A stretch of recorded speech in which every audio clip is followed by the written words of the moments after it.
Jolay io ary zay ankalazana izy io izay tsy nierintona an'izay ampilaminana fampivana iresakonoana manoloana iazy dia ireo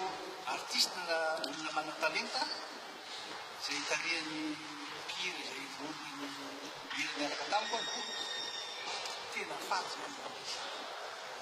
tsy sanatiavovavy hitondra kotana na ady izahay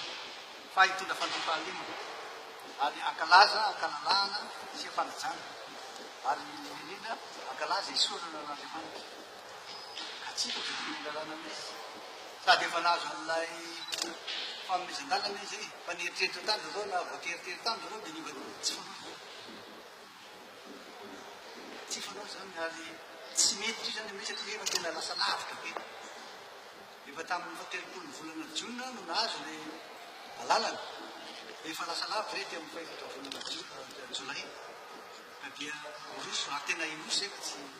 tsy emizao na zany zavatra maikitranga président ohatra hoe odidinina sy odinina alefatazana masina zao satria naverimberina tao foana le hoe mety hiteraka kotana tsy hiteraka kotana ka tsy apiteraka fa dia milaza fotsy zay hoe iantoko zay io ny atao atsaina tsara e samy malagasy ka miresaka fa ny olona ho avy eo tsy nakaraka any amin'ny 40 000 misy film mpitandro ny filaminana afaka anao zany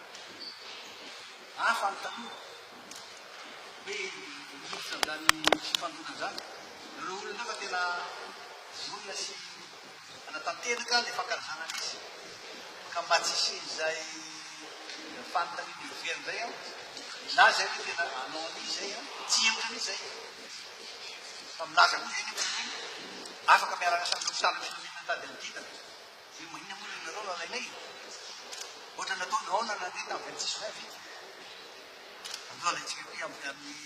8 jolay dia mifampirisaka raha misy renseignement nany anazy tonga manana renseignement vaty